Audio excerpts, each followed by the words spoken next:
So good morning, everyone. It's good to see you all. We have a screen up here so that we can see an assortment. Let's see what we've got. We've got like 25 people that I can see at a time. I know there's more than that. Welcome to, I think, what is hopefully a unique diocesan convention for every one of us. And I'm glad you're here for the first workshop today. And I am going to turn it over to Kathy Black to get us working through this workshop. Good morning, everyone. The first thing we're going to do this morning is to talk about our Canon Change, which is actually a change to the Constitution, which is Article 6. We're going to bring that up on the screen so everyone can see it. And I would like to recognize our Chancellor, Don Bivens, if he is on with us. Can we please unmute Chancellor Don Bivens?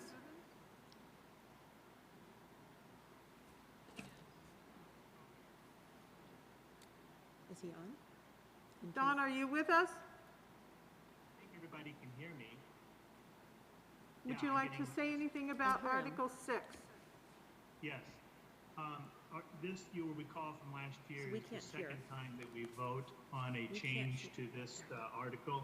And the only thing this clarifies is that the standing committee is to be equally divided between clergy, meaning priests and or deacons, and lay people.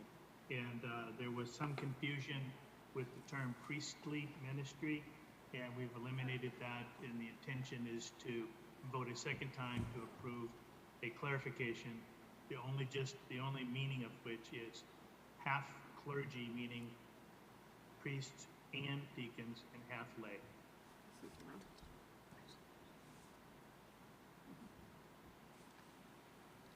Okay. Do we have, and I'm Don, I'm afraid the sound here was not very loud. I'm assuming that you addressed the fact that we passed this last year. This is the second vote on this, and then it will become canonical law. We'll add it to the Constitution and canons. Any change, if we do not pass this year, we make any amendments to it, then it goes back. We have to pass it again for 2 more years. And I'm sorry if you said that, we could not hear you here at the head table. Are there any questions? I'm looking for, and if you do have a question, we haven't been able yet to go over all the instructions for use of Zoom.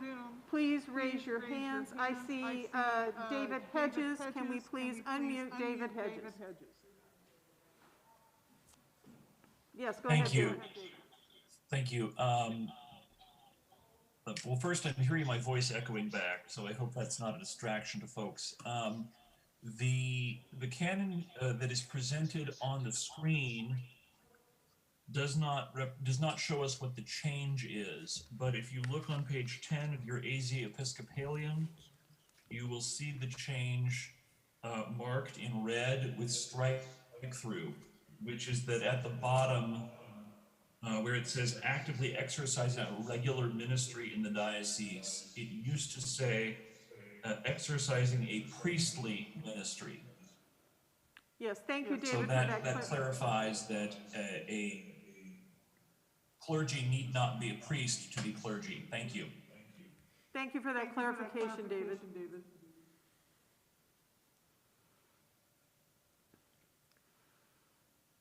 David, will you please unclick your raised hand? Are there any other questions?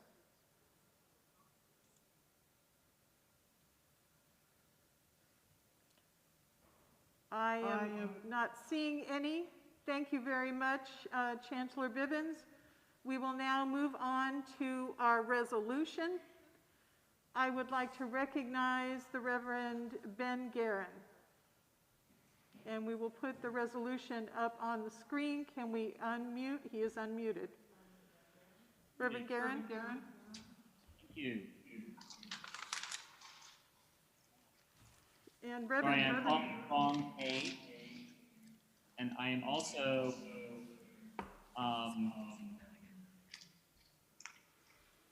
also echoing. Apologies for that. So the resolution before us, I cannot see the screen share actually. So I believe we are looking at the companion diocese with Western Mexico resolution. Is that correct? Thank you. So this is a resolution endorsed by our bishop from the Episcopal Diocese of Arizona. That the Episcopal Diocese of Arizona enter into a companion diocese relationship with the Diocese of Western Mexico with the aim of establishing a partnership to enrich our respective diocesan communities through immersive cross-cultural learning experiences for clergy and lay leaders of all ages. Are there any questions to the point, or any other major players who have put forward this resolution which to make a statement?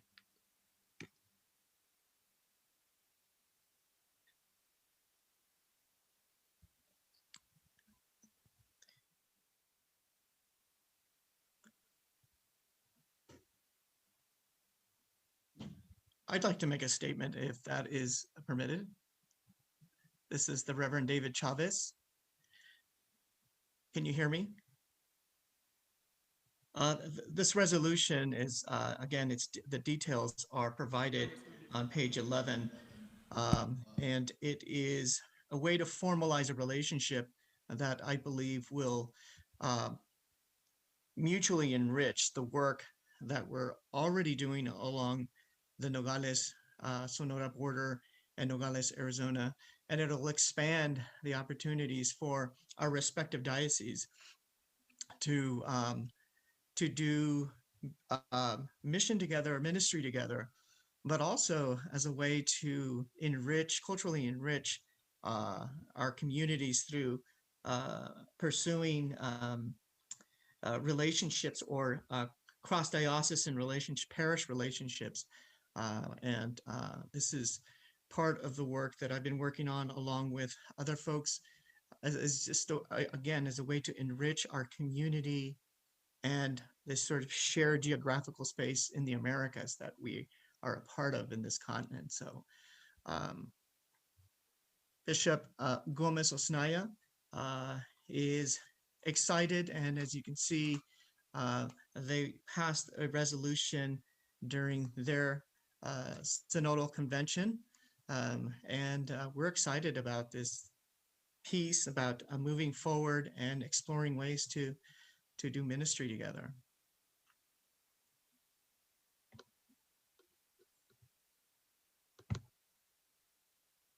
are there any other questions?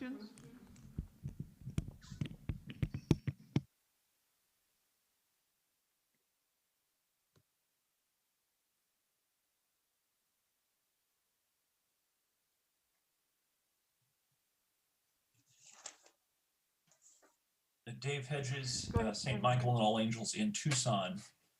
I was privileged to be not only a presenter, a submitter of this resolution, but also part of a small group of folks who met with Bishop Redall and Bishop Gomez Osnaya.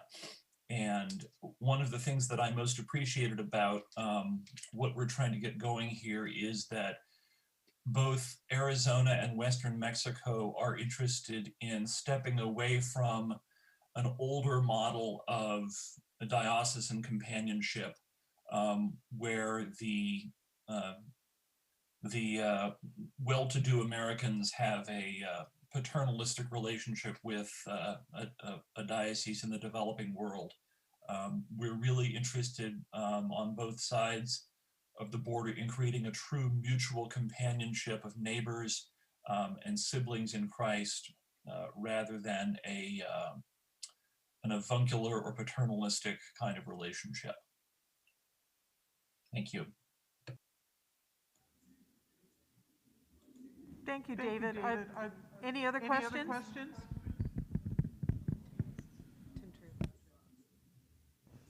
This is Tim True. I have a question. Yes, go ahead. Okay, Tim True, chaplain at Omanga in Tucson. My question is, well, I read the resolution a couple of days ago, but I think I remember it saying something like it is a response to a resolution that was passed in Mexico. Um, so I guess it's a two-part question. First, is that true? Is it a response to a resolution? And then I'm wondering if you can maybe summarize or go over what that resolution was in Mexico. I'd like to hear. I'm really excited about this, but I'd like to hear what they had to say first. What are we responding to? So I will. Can we turn down the monitor? Thank you. So I will speak to that, which is that Bishop Gomez and I had entered into a conversation about, could our diocese create a companion relationship? And I think what happened is interesting in that it's what usually happens the opposite way. So what happened was we had a conversation about, hey, what would a companion diocese look like? Is this a good idea? And I was supposed to attend their convention in February in Guadalajara. At the last minute, I wasn't able to because of Nathan's health. But at that synodical convention, they passed, in essence, a resolution stating that we are going to be in a companion diocese relationship with the Diocese of Arizona. Now, it's in terms of moving away from the paternalistic way of looking at diocesan companion diocese relationships, I think that's interesting because it's usually, I think, the American diocese that makes a decision for a diocese overseas or in another country, whereas they made their resolution, and now we are the second diocese to kind of respond to it. But it's not in a response just to that resolution, it's a response to ministry that's already happening and partnerships that are already happening. So that was your first question, Tim. And the second question was, what did that relationship contain? Or what did the resolution contain in Mexico? It contained largely what's here in our resolution. It's talking about, I think, sort of a fraternal relationship of, friendship and support for one another, and that we would be able to be companions along the way.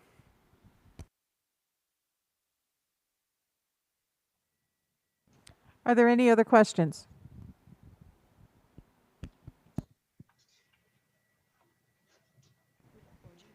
Orji, you have a question? I have a comment. I just want to underscore a point that has been made a couple of times. As perhaps I don't know how many other Nigerian Americans are on the call today, and having had the experience in my previous diocese and other dioceses, I can attest to the fact that historically, we in the Episcopal Church, USA, have had a very paternalistic approach to companionship, with dioceses outside of the U.S. here, and I think this is a highly commendable acknowledgement of the need to approach this, on a peer level. I think as David Hedges mentioned, as peers and as siblings, we both have something to give and something to receive. It is not a matter of takers only on one side or recipients only on one side also. It is in the mutual interest of our spiritual, physical, material growth, to enter into a companionship, as equals. So I think I want to commend this approach, and would wholly support this resolution. Thank you, Orji. Other questions? Marilyn Beasley? Can someone, Marilyn Beasley from Christ the King in Tucson, can someone identify what the geographical boundaries are of the Diocese of Western Mexico? Yes, in a second. Just a moment.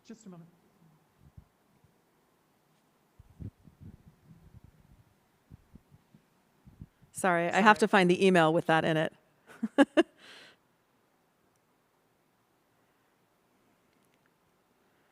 All right, so Diocese of Western Mexico includes Baja California Sur, Sonora, Sinaloa, Nayarit, Jalisco, Colima, Zacatecas, Aguas Calientes, part of Guanajuato, and a part of San Luis Potosi.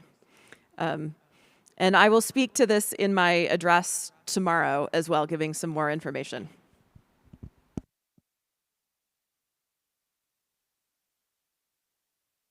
Any other questions?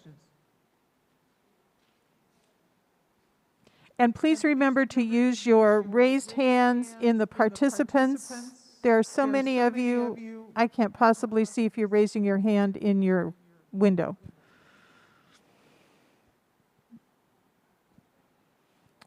I'm not seeing anyone right now, so I'm going to assume that we are done with questions and comments on this. So we are ready to move to the budget. I'd like to recognize Susie Mortensen, our Diocesan Treasurer.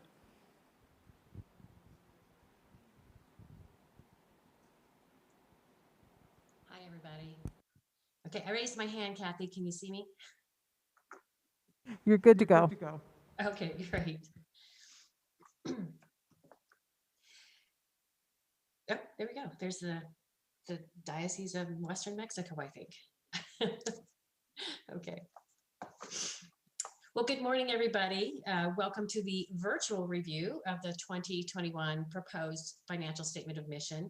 Thank you so much for being here and for your interest in the diocesan's financial plan for 2021.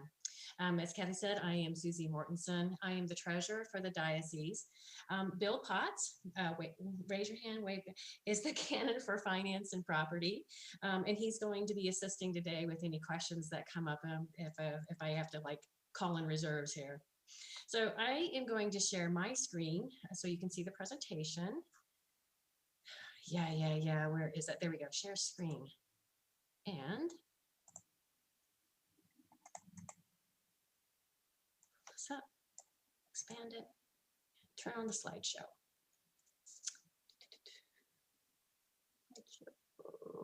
Okay. All right, here we go. So we call this a statement of mission because it's the financial support behind what the diocese mission is for 2021. And our mission is to support you and the churches. And I think it's important that we understand that this is more than a budget. Because it is, because the numbers that we are reviewing today reflect the mission of the diocese as we work to serve our congregations, our communities, and to support outreach. It tells the story of how we are working to build the body of Christ here in Arizona.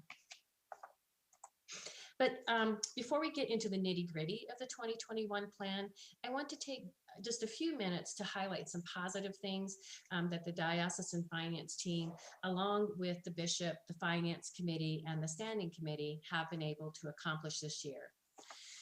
So as with all of you, the impact of COVID-19 has caused numerous shifts in how we fulfill our obligation to serve our congregations and communities. So specifically from the finance team, we met, we discerned, and we took the following actions. With the approval of the standing committee, we established an emergency loan fund to assist churches who were struggling due to closures because of the pandemic. We used our purchasing power to secure masks, sanitizer, and other cleaning supplies to help our congregations open safely. On behalf of all churches, we applied for and received 4 months of pension payment relief for clergy pension payments from the Church Pension Fund. We hosted a handful of webinars to direct churches to resources that were available to them. And we applied for a paycheck protection loan from the Small Business Administration through the CARES Act. Our loan included the diocese, the cathedral, Chapel Rock, and just under 40 other churches and programs that we do payroll for. The total loan approved was $1,375,000. And with that, we were able to fund 2.5 months of payroll and a fair amount of employer paid benefits, such as health insurance and pension. These funds are considered revenue to our churches, but at the direction of Bishop Reddle, we determined that this revenue would not be accessible for mission share. Before the end of the year, we will apply for forgiveness for him having to pay this loan back, and that was a basic tenet of the PPP program. So finally, in addition to submitting our own loan, we assisted many other churches to apply for their PPP loan. So as we get into the 2021 plan, I'd like to give you a little background as to how this plan comes together. So we start the process in July, and Bill reached out to key program leaders as well as to Bishop Rettel and myself. The bishop shares her vision and knowledge about the needs of our congregations, the needs of communities in which we live, and the direction that we want to take the diocese in order to support those in need. And of course, we plan for the actual day-to-day operations of the diocese. The Diocesan Finance Office analyzes revenue trends to get a handle on what financial resources are available. And Bill develops the diocesan side of the plan and incorporates estimates from the key program leaders. At the end of July, we had a draft of the plan, and Bill, myself, and Bishop Rettel reviewed the draft and made adjustments as needed. And as you can see by the little scales, we wanted to come up with a balanced plan, and we have done that. So once we have the best possible plan, we go through a series of reviews and approvals through our various governing bodies. So the first test of the plan is the Diocesan Finance Committee. The Finance Committee met on August 4th, and they approved the plan. The next review is the Standing Committee of the Diocese. This group met on August 13th, and they also approved the plan. So a summary of the plan was sent to communications to be included in the fall edition of the Arizona Episcopalian. It appears in summary form on pages 12 and 13 of that publication. And finally, it is reviewed in this workshop and then goes to the floor of the convention for the delegates to approve. And hopefully that will be a yes. So we have a number of key objectives for 2021. So one of the diocese's biggest priorities is to support our churches and missions as they grow Christ Church, and to address the needs of the community by continuing to support the efforts of our border ministry, our care of creation, and our social and justice ministries. In addition, to keep the church thriving, we are providing educational opportunities, raising up new leaders, supporting our children, our youth, and our adults. So we recognize that there is a lot of uncertainty still about the continued impact of COVID-19 in 2021. So I feel like we are proceeding cautiously as we move forward. So getting into the actual numbers, revenue is projected to be $3,915,350. This is a decrease of $149,650 from the 2020 plan. Mission shares projected to decrease from $3 million in the 2020 plan to $2,925,450 in the 2021 plan. There is no change in the mission share percentage. It remains at 16.9%. And as we looked at mission share, we carefully evaluated what the trends were for 2018, 2019, and through June of 2020. And I have since actually taken a look at how it looks through September of 2020. We were particularly concerned about the impact of COVID-19 on our churches, and we expected a drop in donations. And we did see declines in some churches, and in other churches, donations and other income seemed to hold fairly steady. So honestly, we don't know how long this pandemic is going to last, but it is likely that it will continue for quite some time. And we may see some additional financial stress on our churches as well as the diocese. So if our projections for revenue don't hold, we will likely have to make adjustments as we actually live through 2021. We're very cognizant of that possibility. In other income, we have a net decrease of $18,600. That's made up of a couple of things. Grant revenue is decreasing $25,000, and we also have a handful of miscellaneous adjustments, which adds $6,400. So we'll continually watch for grants, and if they become available and are in sync with our objectives, then we will certainly apply for them. Support from restricted funds, primarily the Neely Fund and the Rural Fund, are decreasing from 441,000 in 2020 to 385,000 in 2021. So the Neely Fund is being repurposed and redirected to support new missions at this point, and the rural funds were exhausted in 2020. So this is kind of a picture of how our sources of revenue make up in total. The great big blue thing there, of course, is mission share. It's 75% of our revenue, followed by funds from the Alleluia Fund at 8%, miscellaneous income at 6%, endowment income at 5%, other restricted funds at 4.4%, and other restricted donations at 1.5%. So on to planned expenditures. Expenditures are also projected to be $3,915,350, a similar decrease of $149,650 from 2020. That was that balance thing, right? If you look at the proposed plan in the Episcopalian, you saw a number of increases and decreases in various line items, and I'd like to walk through some of those now. Starting with the first section of ministries and programs, this is decreasing by $43,000. It had been at $790,000 in 2020, and it's going down to $746,600 in 21. In the clergy support line, we have a net decrease of $12,500. This is caused by two things. First of all, the clergy placement project is decreasing by $25,000, and we have fewer because we have fewer clergy in this program. However, we have more seminarians, and so we're providing more seminarian assistance. So that is increasing by $12,500, thus the net of $12,500 for that particular line. All other significant changes or notable changes, the Native American line is decreasing by $4,000. Mother Debbie Reynolds looked carefully at her program expenses and felt like she would be able to reduce by that amount for 2021. In Hispanic, that's a reduction of $11,000, but that's only here in this section. That $11,000 actually moves to other sections of the budget as we try to align things in a better manner. In other programs, we have a decrease in mission share rebate due to the decrease in mission share revenue, but the amount of rebate is going to remain the same at, I think it's 1.25%.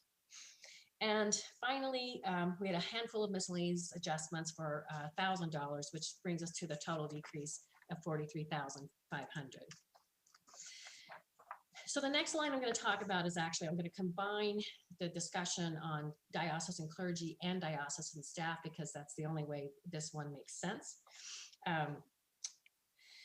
First of all, I wanted to let you know that we did not have any salary increases in 2021, but we did have a very glorious event in 2020, and that was that Jana Sundin, who is our canon for children and youth, was ordained.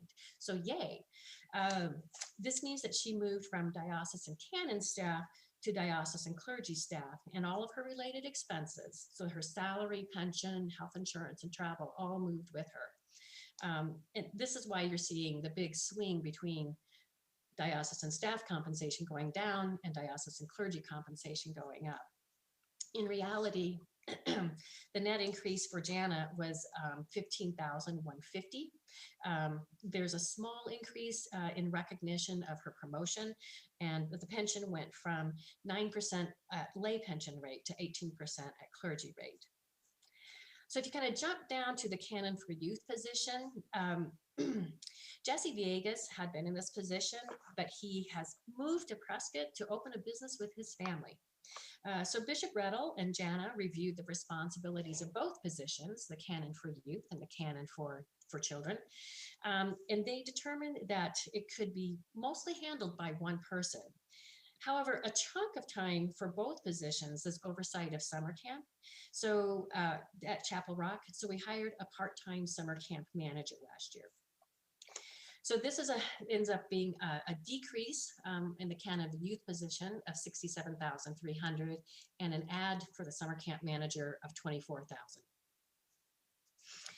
So remember that 11,000 reduction of Hispanic ministry. So 3,000 of it landed here. It's in the diocesan clergy line. This is travel for the Hispanic convener. So it made sense to put the travel where his salary and other expenses are. Health insurance is decreasing from 2020 by 24,000. So we project this, as you heard, we finalize this in August, and we don't get our insurance rates until October. And thankfully, they did not come in as high as we had anticipated, and we think that is going to carry through to 2020, 2021 also. And finally, we are proposing to add a part-time accountant in the finance area to help with the day-to-day business of the accounting that has to take place. So I had reached out to other dioceses in our companion, in our area, I think in Province 8, to talk to them about how many people they have in their finance shop, how many churches they're serving, and what their operating income was. And my suspicions were confirmed. Our finance office is a little understaffed. So adding a part-time person will bring the team to 2.5 FTEs, full-time equivalents. So moving on to governance and polity, we're projecting a 20,000 decrease between these 2 years. We're projecting that our assessment to the Episcopal Church will decrease $10,000. It was projected at $335,000 in 2020, and we're calling it at $325,000 for 2021.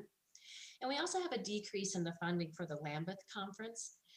We typically set aside $10,000 per year for this, and we think it's already adequately funded. So we don't need to parse off any more income for that. Admission in our congregations is increasing by a net of 26,000. As you heard when I said that the funds for rural churches has been exhausted, that doesn't mean that we're not going to still support rural churches. So we have moved rural churches out of other restricted donation expenditures to mission in our congregation. So that's $37,500. The remainder of that $8,000 from the $11,000 that had been in mission ministries landed here with Santa Maria and La Trinidad for salary support. And finally, the Santa Maria La Trinidad health insurance is lower by $19,500. I think when we originally had started this, looked at this, we had somebody who had group health insurance, and now we have somebody who has family insurance. And then also, as I was talking about on the previous slide, there was just a lower, our rates ended up being a bit lower. So the use of donor restricted funds is decreasing by a net of $92,625. The Alleluia Fund support for certain churches is being reduced based on preset plans. So we have a handful of churches that we raised up and continue to support, and as they do get more and more on their feet, then we are able to scale back some of that support. And the same is true with the Neely funds. We've been supporting certain programs that are being reduced, again, based on preset plans, nothing unusual about this. And finally, for the third and final time, we're going to talk about rural funds again. As I said, this fund is exhausted, and so we have moved it up to the mission in our congregations. All righty, this is my favorite slide. This slide shows how much we are spending and what we're spending it on as a percentage of our total revenue. So 61.3% of everything that we bring in, almost 2.4 million, is going out to support our congregations, our communities, and outreach. Mission in our congregations, of course, is getting a big chunk of this. Children and youth are supported. Our Mission Share Rebate program that sends money back to you for your outreach programs. Supporting new churches, the amount that we pay to the Episcopal Church, as largely a lot of what they are doing is outreach and mission also. And of course, supporting our Hispanic, Native American, border and social justice ministries, care of creation and adult education, and of course, support of our priests and deacons. And in the grand scheme, here's what the total plan looks like. Again, the great big blue chunk there is our expenditures for congregations, communities, and outreach. And then the other pie wedges are the day-to-day operations of the diocesan staff and their operating expenses. So I think we're ready for questions. That's my presentation.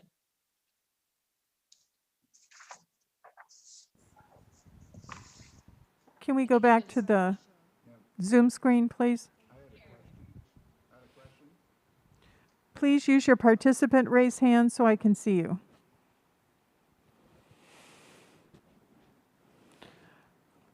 Robert Richard, you have your hand up. Please unmute Robert Richard.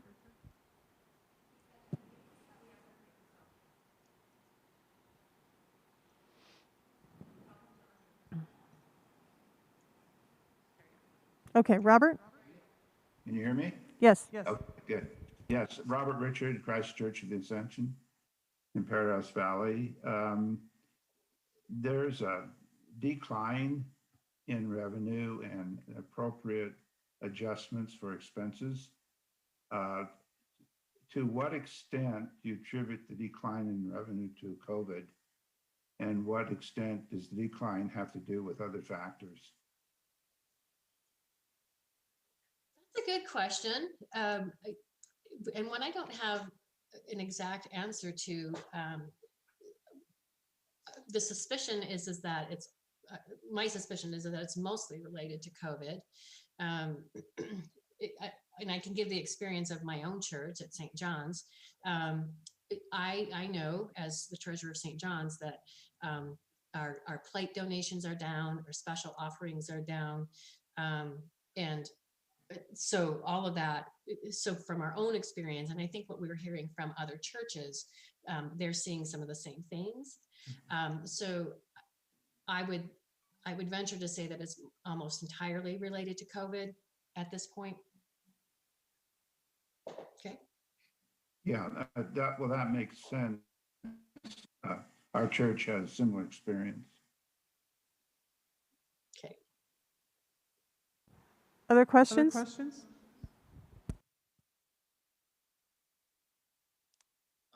Kathy. This is Hunter from Church of the Epiphany, Tempe. We have a couple of questions. Go ahead.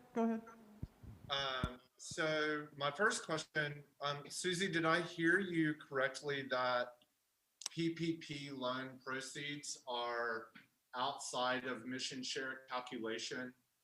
And if so, could you just point me to a place to find that in writing so I can share that with my own treasurer, because that was new news to me. And then I'd like to invite one of our delegates, Stanley James, to ask her question as well. Okay. Okay. Good morning. Hi. I don't know who said that, but hi, everybody. My question, I noticed that there is funding I was looking for funding for underrepresented groups, and I noticed that the budget reflects funding for the Hispanic mission in several different places. I only noted one mention of the Native American groups, and I noted no mention of African Americans. So I was wondering where both Native Americans and African Americans are included within this budget. Okay, I'm going to address Hunter's question first. And Hunter, we sent communication a couple of times, I think back in May or June. And I think that came from Bill Potts. And so hopefully Bill can pull that up and resend it to you, and so that you've got that, okay? And I want to give some background to that as well, which is that the Episcopal Church and the treasurer of the Episcopal Church, Kurt Barnes, wants all PPP loans to be assessed for mission share in every diocese. I believe that that is double dipping. I don't think the government gave us loans so that you can give the diocese money. I think the government gave us loans so we could pay salaries, and that in essence, taxing that is not fair. I'm not alone in my understanding of that in bishops, but it is my position that we are not going to assess that for mission share in this diocese. Now, having said that, it is possible that the Episcopal Church is going to assess our PPP loan for our mission share to the Episcopal Church. So we may end up as a diocese bearing a brunt of that on a diocesan level. But again, I will be certainly in the House of Bishops advocating for that not to be so. But I think it's, some of my bishop colleagues and I, we've been talking about this, like it just feels wrong to us. And in the meantime, we have not, reduced our mission share payments or percentages. So we've not done that, but we are doing this other thing to try to help our congregations. So I'm hoping it kind of balances out, and we'll see what happens as 2021 goes along. So Susie, back to you for the rest of the answer. Okay. Okay, Stanley, to address your questions. This is one of those hard things I think that we had as we were working through things for this, as we definitely wanted to address more and put more money behind anti-racism and social justice and those things that are largely impact communities of color. We did increase the funding for the anti-racism program. So that's a small step. And I think on the Hispanic side, I think that, there's so many congregations and population-wise that are Hispanic in our diocese that that's what's driving a lot of that. And finally, that the Navajo Nation actually is its own Episcopal diocese.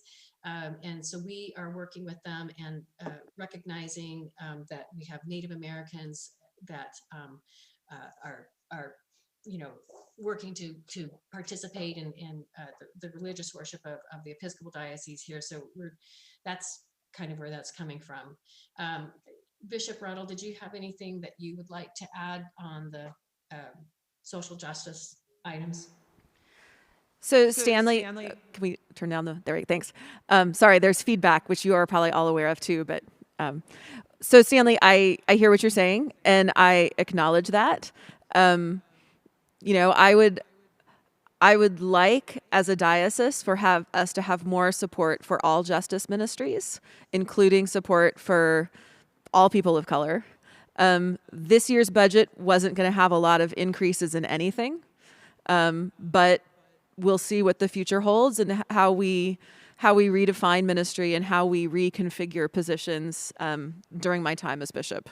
But I hear the question, and I think it's a good one, and I don't want to give it short shrift in my response. And I would say the same to, I don't know who Ron is, but Ron has asked about representation for LGBTQ plus ministries. I don't believe we have a specific line item in our budget for that as well. And those are all, do we? Yeah. So those are things to expand into in the future. I'm not opposed to what they're doing. Okay, do we have other questions? I'm looking for more raised hands. Not seeing any. I'm assuming then discussion on the budget is ended. Susie? I can't hear you, Susie. Can we have the monitor up, please? Go ahead, Susie. So Orji Isagu, he's raising his hand. Oh, okay. Instead of. Okay, Orji, go ahead. Okay, I also did my raised my hand in the participants. I don't know why it didn't reflect that. Anyway, my question, I guess, is probably something that maybe the Chancellor can answer.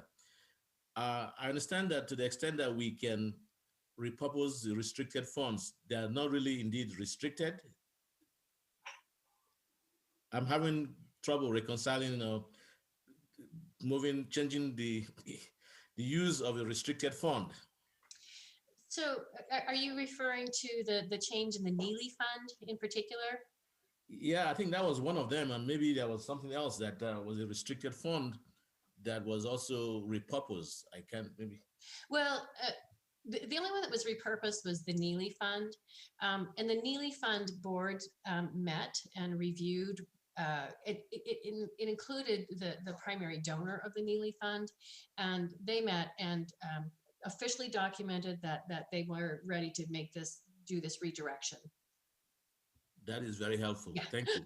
I hear you on that. It's just like, oh, they're given for this purpose. We have to really stay in sync with that. So, but when the board met and who have direction for that loan and that fund, and that was their outcome. Okay. Thank you. You're welcome. Any other questions? And I'm sorry I didn't see your raised hand, Orgy. I didn't see it in the lineup of participants. Okay. Any other questions or raised hands that I'm not seeing? Susie Walker? Can we unmute Susie Walker?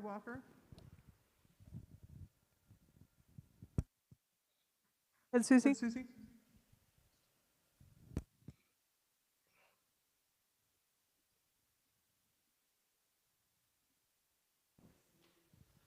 All right, I thank the bishop for her position on the mission fund, mission share. And if we paid it, how should I approach Bill and Susie to set our books right with what the diocese expects? Yes, reach out to Bill Potts, please. And okay, very good. Work it out with him as to how the best way is for that to be credited back. All right, great. And Susie, and Susan, we've great job you do. And Susan, we've made a few of those changes already with other churches, so please reach out to me and we'll take care of you. Swell, thank you very much. I appreciate your consideration. So please unmute Lupe, and I understand there are more people with hands raised, and we're trying to get our screen shifted so that we can see who has their hand raised.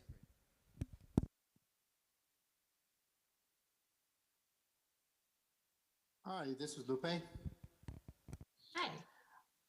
So I had a question with the loan that was granted for the pensions. How many months are we looking at pensions for that?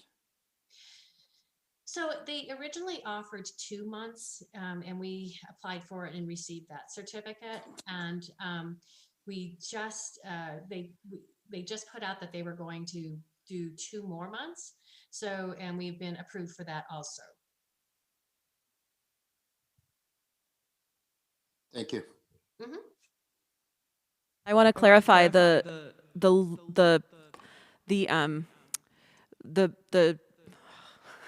pension waivers is actually not a loan. It's not something you have to repay.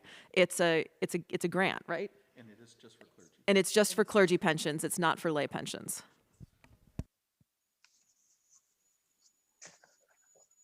Okay. Serena, can you tell me who's got their hand raised next? Okay. Rosa Brown, do you have a question? No. Rosa?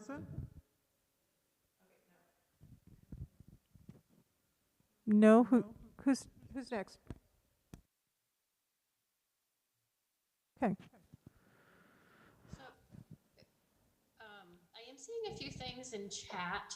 And Bill, can you help with this one? The pension, which months are they in particular that are forgiven? Yes. So you should see in your billing statements from Church Pension Group 2 months, primarily the May and June activity. That may show up in your July, August, or September statement, depending upon their billing process. Then the additional 2 months that we requested are going to be a waiver for clergy pension for October and November, which you should then see credited back to your statement, hopefully in December. And if you have any challenges with that, just call CPG directly, and they'll be able to tell you when on your statement it showed up or when it's going to be showing up. And basically the way it works is it's not traditionally attached to a particular month. They just give you 2 months of forgiveness on the first round, and then they'll give you 2 months of forgiveness on the next round. Okay, it looks like, is it Borda, number 1? Has her hand up? We did Lupe, we did Stanley. Hello, can you hear me? Yes. All right, thank you. My name is Gabriel. That is not my name, actually. That's just an account. So my name is Gabriel. I'm from St. Paul, Sudanese Episcopal Church here in Phoenix. I'm happy to be with you for the first time. So I do have a question, and that will reflect Robert. I think that's the same question that Robert asked earlier. And that is, so where do we get our majority of revenue as a church? Because as you projected that we will have a decrease of our revenue as a church. And somebody actually asked, how do we determine whether or not we will have a decrease? So can you share with us where is the majority of our revenue come from, so that we can know exactly where is it going to be affected by the COVID-19? Second question is with regard to the PPA. How do you determine the assistance that you will be given to each church? Is it determined by how many people in the church, or whether or not that church does have a lot of maybe people that need help? And thirdly, who are the members of each particular church that are on the payroll of the diocese? I'm being new to the state, so I'm learning some of the information from my church, but I feel I can have these questions. Who are the people that are on your official payroll from each of the church? And I yield my time back to the person on the floor. So Gabriel, right? So let me answer your questions in some order. So some of them are things that I think you should be able to find out in the magazine, in the Arizona Episcopalian, in terms of our budget. We give support to churches not based on a particular formula of, how many people you have or that. We tend to support our missions more than we support that's kind of the definition of a mission, as opposed to our parishes. Parishes generally don't get financial support from the diocese. Our missions do. So for instance, St. Paul's receives support from the diocese by the diocese pays the salary for the vicar and his benefits. In terms of how many people are on the payroll of the diocese, you can look at the website to see diocesan staff, but we also have clergy such as your vicar who are on our payroll because we support the congregations in that way. Probably a longer conversation about Episcopal polity and that, which I'd be happy to have, but probably not right now. This is where I wish we were all meeting in person, because we could totally just go have a cup of coffee and talk about all of these things.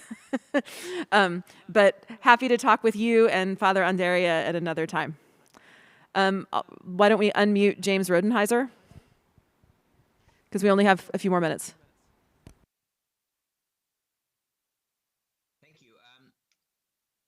This exciting comment about not wanting double dipping with the PPP loans / if they're forgiven, they're actually income.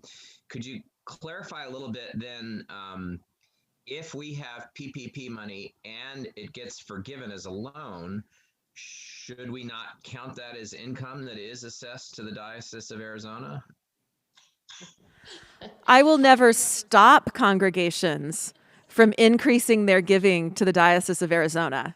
So if St. Peter's wants to assess the PPP loans if they become income as they are forgiven, we will happily receive your funds, but we would not expect congregations to do that. It may require a little bit of jiggering in the parochial report, because I think when it comes up in the parochial report, it's going to end up looking at like income, but we will figure that out. And then can you look in the chat for Anita Slovak's question? I can't read it. future, but that we had the option not to pay this in 2020. Can Bill address this? Yeah, so the question is regarding the clergy pension waivers. They are truly on your bill as credits. So if you want to continue to pay your monthly assessment and use those credits at some time in the future, you are more than welcome to do that. You're just not going to necessarily be done from church pension group for unpaid balances if you choose to take those credits immediately. So that really is your choice. If you continue to pay your bill, it will just continue to show as a credit on your statements, and then you can take advantage of those at some point in the future if you'd like. So hopefully, Mother Anita, that answered your question. All right. So we need to bring this session to an end. I would like to thank our Chancellor, the Chair of our resolutions, our interim Chair, Ben Guerin, and our Treasurer, Susie Mortensen. We need to get ready for our next session, which is the forum for our candidates that are running for office. So we'll take a couple of minutes for a stand and stretch. And then those of you that would like to join us for the next session, we will see you then. Thank you.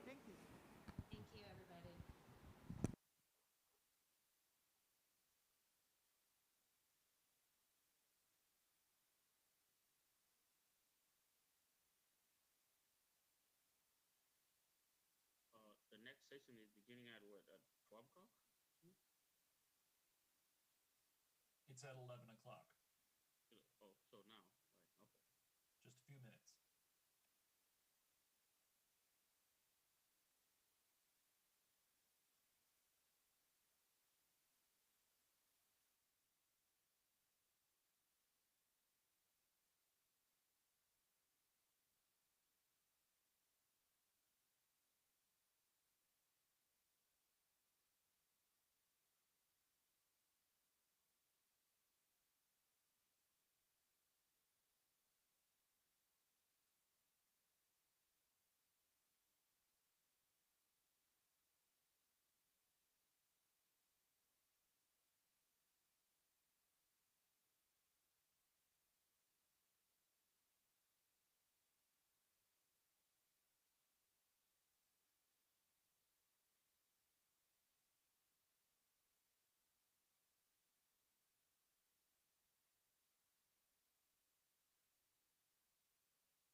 Do we have any volunteers for who would like to go first?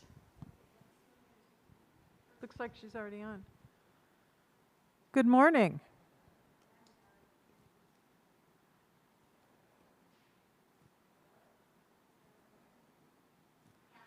Good morning, Mary Margaret. Good morning. How are you? Good, thank you. So welcome to the Candidates Forum of the 2020 Diocesan Convention. And Mary Margaret, I'm going to hand it off to you, our wonderful chair of nominations. Yes, thank you very much. Well, welcome everyone again. So glad to see so many people on today. Today is a chance to get to know the candidates and see who's running. Would anyone like to go first? Or anybody have any questions? This is Clyde Coons. I have a question. Who do we Okay, we need to, is it Clyde Coons? Yes.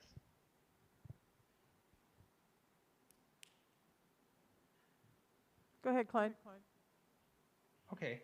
Hi, everyone. I'm currently a member of the Standing Committee as a lay member of the committee. I am running for a second 3-year term as a member of Standing Committee. Just a little bit of background. I'm not a cradle Episcopalian, but I came into the Episcopal Church at Grace St. Paul's in Tucson initially, where at the time the late Canon Gordon McBride was the rector. He and I had both been raised in the same denomination as children, and it was a denomination that does not have any paid clergy or paid staff of any kind, and everyone chips in and volunteers. Everyone has a job to do.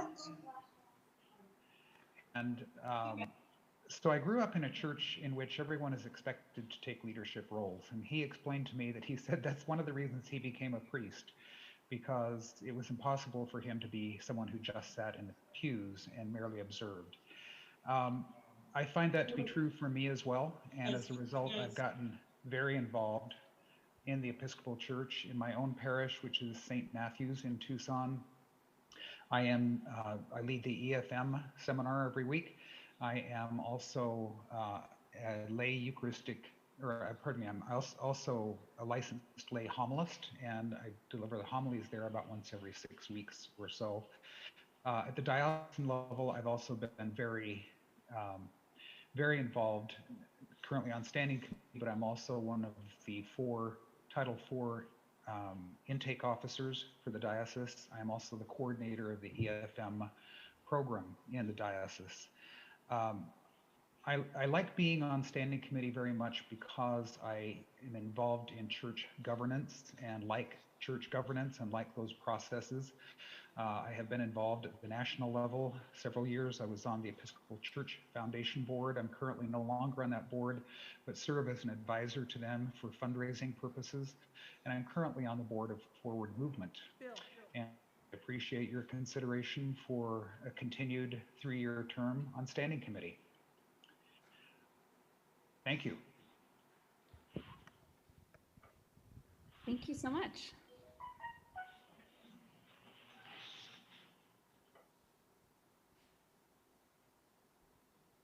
This is David Benedict Hedges from St. Michael and All Angels in Tucson, and I am running for re-election to the Standing Committee in the Clerical Order, and I have served at St. Michael and All Angels for 4 years and for 3 years on the Standing Committee.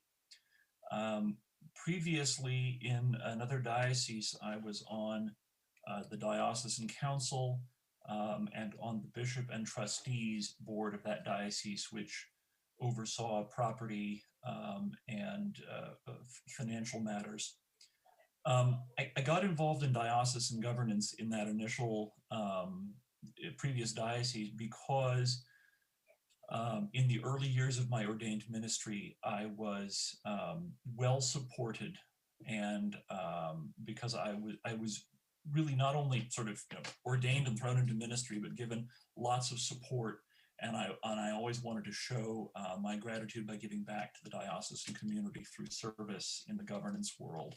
And so when I came to this diocese, I felt a call to participate here as well. And so I have enjoyed my service on the standing committee for the last 3 years. Now that we are settling into our time with Bishop Redall as our bishop, we're starting to see some new priorities and new emphases: creation care, racial reconciliation, etc. And as a standing committee member, my job is to participate in the work of overseeing the financial work of this diocese and the ordination process, more or less on behalf of you, the annual convention of the diocese. The standing committee, in some ways, is the convention between conventions. And so I'm honored to serve, and I hope to have your vote. Thank you very much.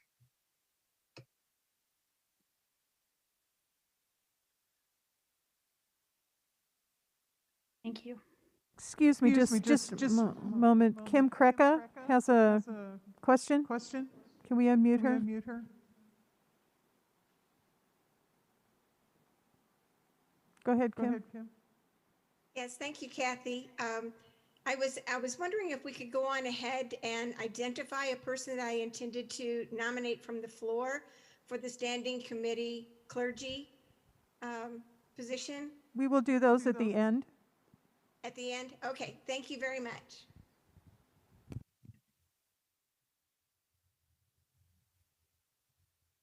Well, I'll go ahead and go. This is Tim True, and I am a priest relatively new to the diocese. I moved here a year ago in June of 2019. I'm also up for election for the standing committee.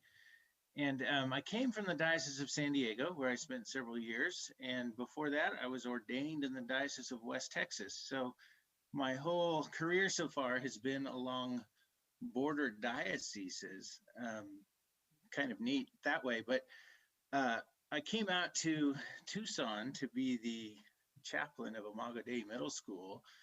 And it's a tuition-free Episcopal school. We have students who are, it's probably about 2/3 Latinx, and then we have about maybe 25% or so are really African refugees, and then the other remaining 5 or 6% is Native American. 100% of our students and their families are affected by the border. And so we hear a lot about systemic racism and white supremacy. I believe a diocese is a structure that's already in place that is really well equipped to take this kind of thing head on at a state level. I'm really intrigued about working on the standing committee, especially along these lines for the outreach, the social justice, especially about lives involved with the border. So that's why I am happy to be nominated for this and happy to be up for election. I also, just to give you a little bit of my past, I did serve for 4 years on the Executive Council in the Diocese of San Diego. I do have some experience with seeing how the structure and the bigger picture of a diocese works, and I'm very happy to be a part of that as well. That's how I think in a big picture way. So vote for me, please, Tim True. I'll turn it back over to you, Mary Margaret. Great. Excuse me just a moment. We have a question in chat. There are 2 spots in the clerical order open for election and 2 spots in the lay order for standing committee open for election. Okay, back to you, Mary Margaret. Thank you, Kathy, and thank you, Tim. Would someone else like to go next? Yes, good morning. Hi, I'm Lisa Derrick, and I am up for re-election on the standing committee. I have served my first 3-year term in the lay order, and I'd just like to take this opportunity to thank all of you who has supported me over the past 3 years. I think in spending the first part of my term as the chair of the transition committee, getting us to this place has been a monumental team undertaking, of which I am very privileged and honored to have been a part of. I think probably some of the most memorable opportunities and moments came as I traveled and hosted the candidates, or traveled with the candidates as parishes throughout our great state hosted the candidate walkabout. And so that was an incredible opportunity for me to not only get to know candidates and their families, but to also get to know the families in parishes throughout our state. To give you a little bit about my background, I'm cradle-born Episcopalian. I attended, although I was born in Kansas, moved here as a child and attended St. Andrew's Episcopal Church in Glendale, Arizona.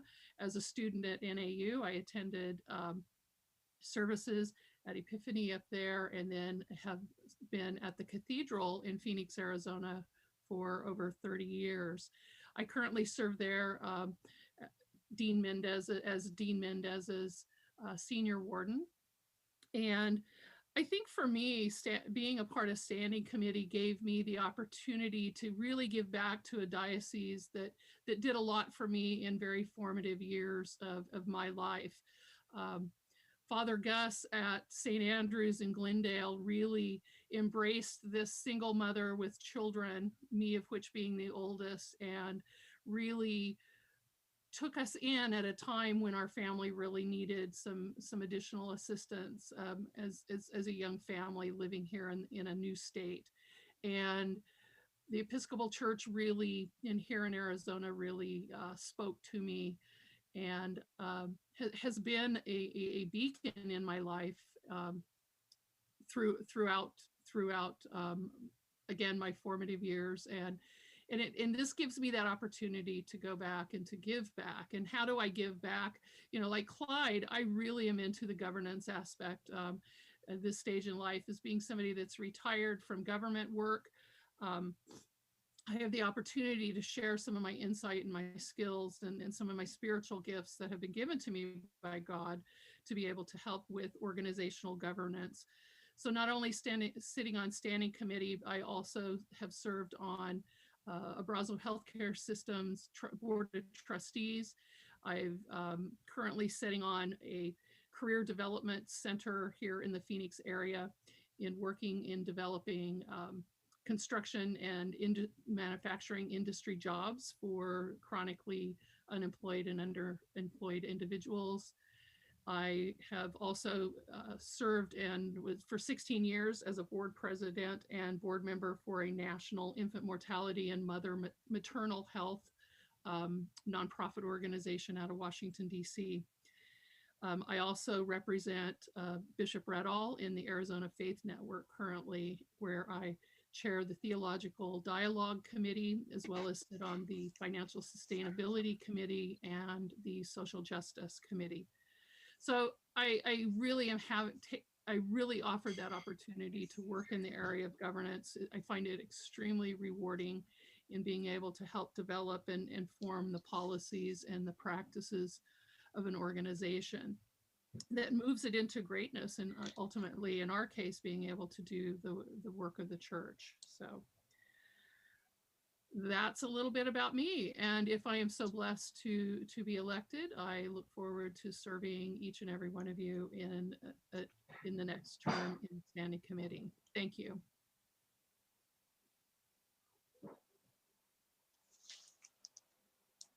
Thank you very much. Michael, are you on? Would you like to say anything?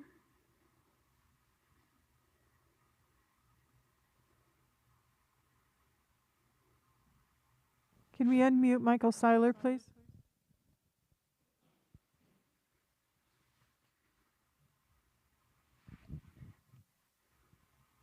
Am I unmuted now? Yeah, go ahead. Excellent. Well, as I mentioned in the Episcopalian, I've been a member of various denominations before ending up here in the Episcopal Church. And I ended up in the Episcopal Church because of its openness and acceptance for everyone.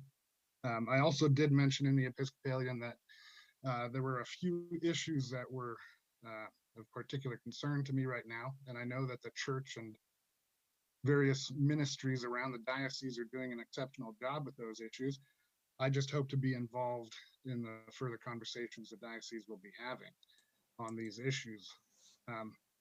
I also notice that some churches are not engaging in these ministries, not because they don't have.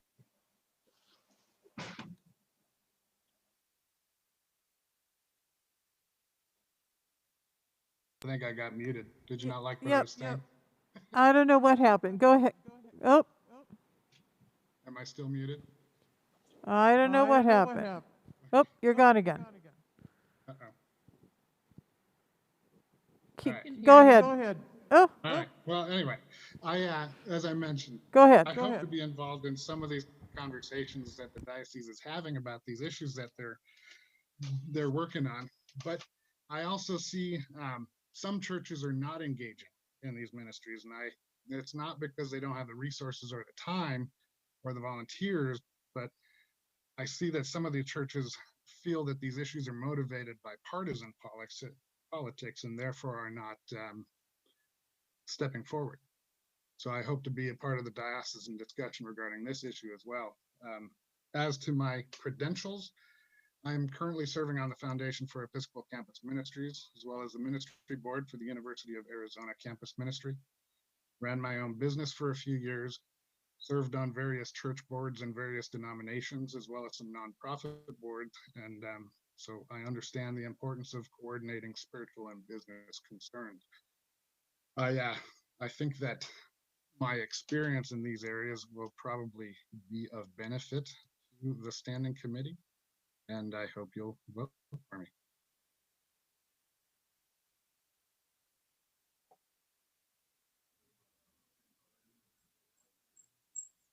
Thank you very much.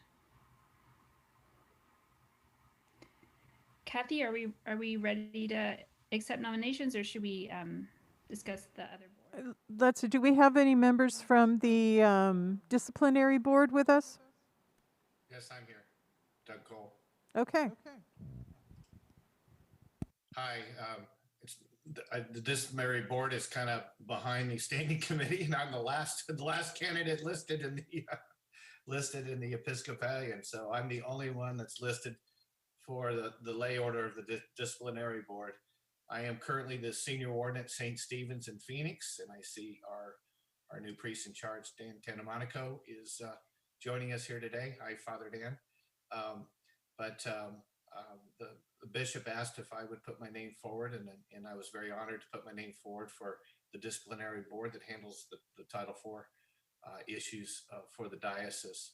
I am a lobbyist by trade. I'm a fourth-generation Arizonan. I was born in Florence, Arizona, and raised in Coolidge at St. Michael's. Raised my children at St. Matthew's in Chandler, and now I'm in. My wife and myself are about 9-year members of St. Stephen's in Phoenix. I'm currently I serve on the Judicial Performance Review Commission, which is a commission that's in the Constitution of Arizona as part of the Supreme Court. We are the ones that, since we're in voting season now, we're the ones that get to interview all the judges and then make recommendations in that very thick book that everybody gets that says whether you should retain or reject judicial candidates. So I'm very adept, along with my time in the Arizona Appellate Court Commission that chooses judges to the Supreme Court and to the Appellate Court. So my skills are very good at working with these type of cases should they come in front of the diocese. So with that, I live in Phoenix and in Ahwatukee. And with that, I'm open for any questions, and it's an honor to be with all of you.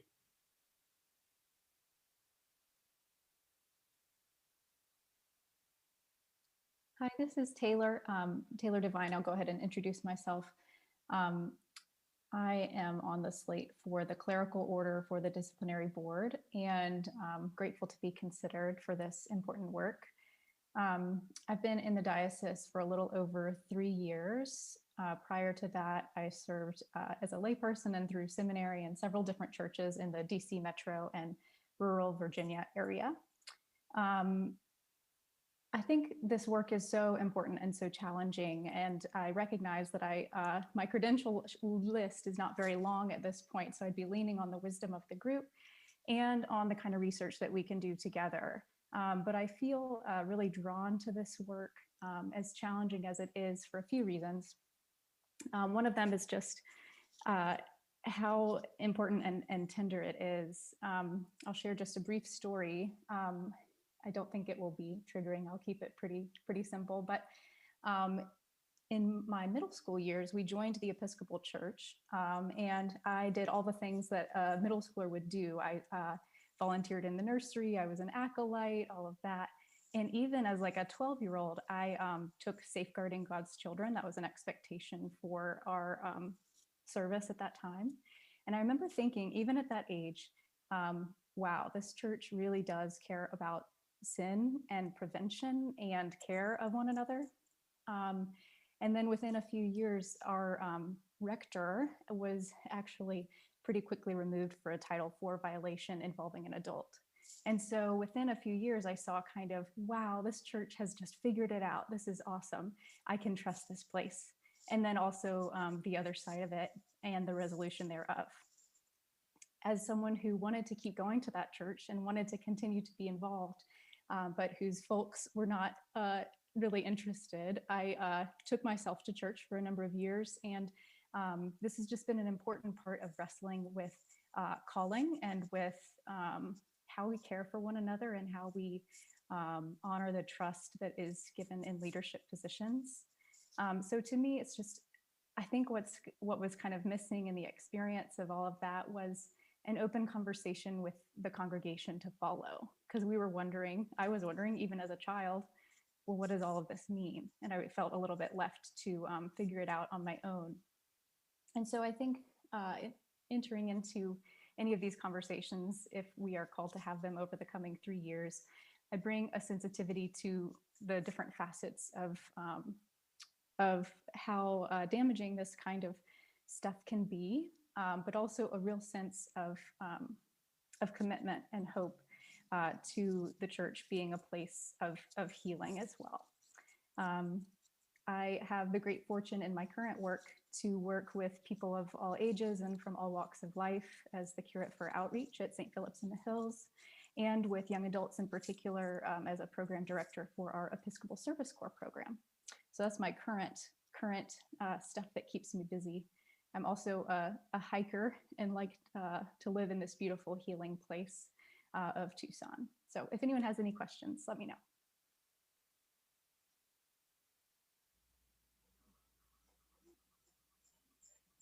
Maybe I.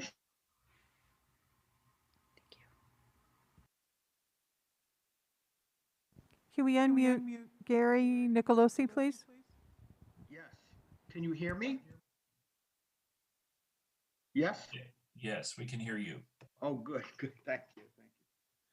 Well, I've been in Arizona for 4 years. I came originally hired here, and I have been the interim rector at the Church of the Nativity in Scottsdale for almost 2 years. And I'm now an associate priest at the Church of the Advent in Sun City West with my very good friend Tim Dumback. And I was asked to be on this disciplinary board by the bishop, and of course I said yes. It's very important, although I hope we never have to meet. Because if we have to meet and we have to do some kind of business, it means that someone's in trouble. And I don't think that's a good thing. We don't want clergy to be in trouble. We want healthy, happy clergy who are being effective in their ministries in the parish. And so we never want to see any clergy person who's in trouble. But if they do get in trouble, it's important for us to do two things on the board. On the one hand, we have to be very fair. justice, fairness, due process are very fundamental in the church's life. The other thing we have to do is be sensitive and compassionate, regardless of what the charges are. And that balance of justice and compassion is a delicate one. And I think I can bring some skills and experiences that help in that matter. I'm a practicing lawyer. I'm practicing immigration law and veterans law, mainly immigration, but some veterans. And I've been a lawyer for more than many years. I think it's 40 something years, more than as a priest.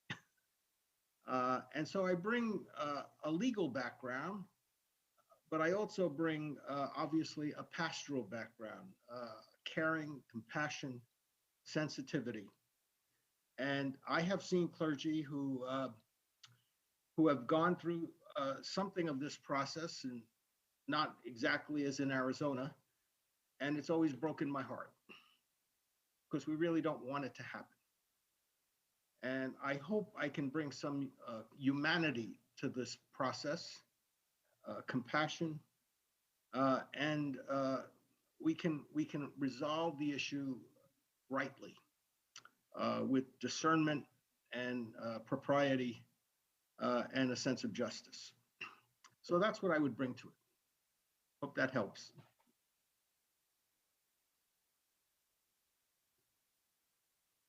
Can I ask a question? Yes. Can you briefly just describe? We can't hear you. Can you speak up, please? Oh, can you briefly describe what Title IV is? I'm not familiar with it. Yes. Title IV is the disciplinary process for ordained clergy, the canonical process.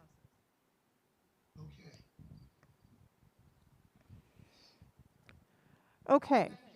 So we now are ready for anyone who would like to speak that is considering being nominated from the floor.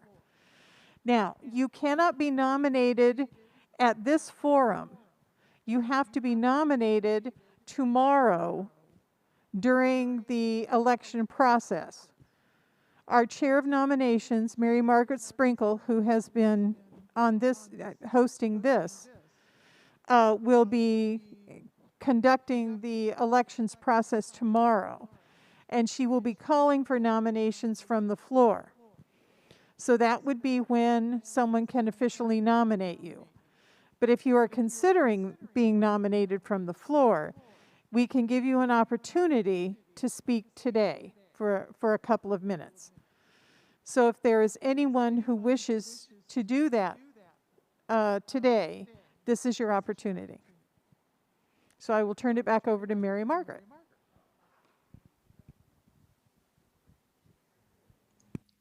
Thank you. I know there were a couple of people that were asking about nominations. If you think you will be one of those nominated, would you like to say something? Scott Deasy, if you'd like to unmute yourself. Thank you very much. I would like to speak to the position of the Standing Committee. My name is Scott Deasy. I'm a deacon in Flagstaff. I've been a deacon now for 8.5 years, and I've lived in Arizona for over 22 years. I have come to Arizona originally to practice medicine with my wife on the Navajo Nation. We bring with us, and I bring with myself, a long history of social activism, practicing both over in third world settings as well as on the reservation and for federally qualified health centers. In addition, my diaconate work has been social justice issues. I'm on the a founding member of the Flagstaff Police Department Community Liaison Committee, and I'm on several other committees involved in also Northern Arizona Interfaith as a leader. My work background included not just medicine, but I was also a hospital administrator.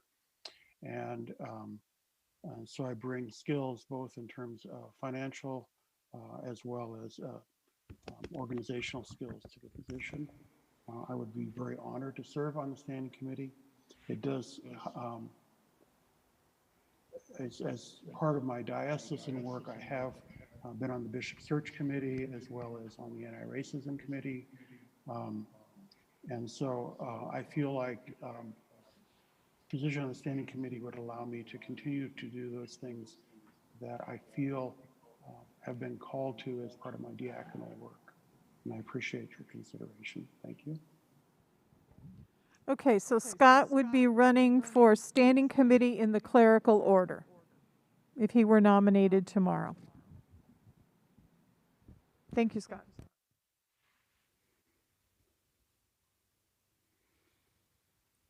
Yes, thank you, Scott. Are there any other people anyone else who would like to speak? I'm going to interrupt. There is a question in the chat. So the secretary position for the convention is still unfilled, then with no nominees. That is correct. We have no one running. If no one does run, then our current secretary, Luisa Bonillas, would continue to serve until that position is filled.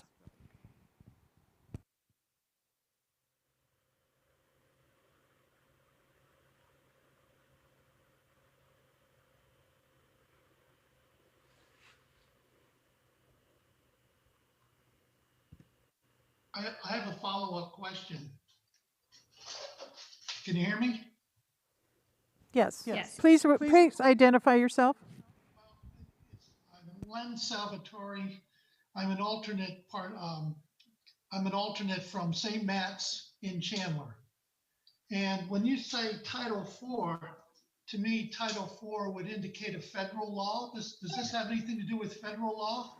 No, that is canonical law from the Episcopal Church, and it is covered by the canons of the Episcopal Church. And so that's the canons of the Episcopal Church covering clergy conduct. Has nothing to do with anything other than church law. Okay, good. Thank you very much. Appreciate it. Did you have something you were going to say? You did earlier.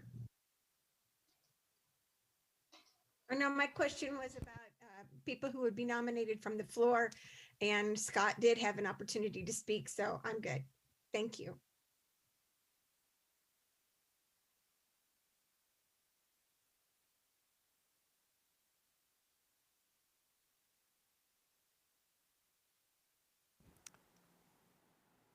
Okay, is there anyone else who has a question, wishes to speak?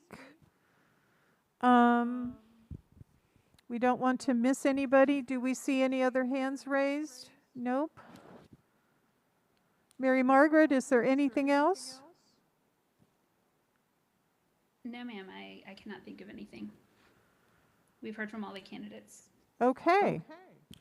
Well, then I am going to bring this candidate forum to a close and remind everybody that we reconvene at 1 p.m.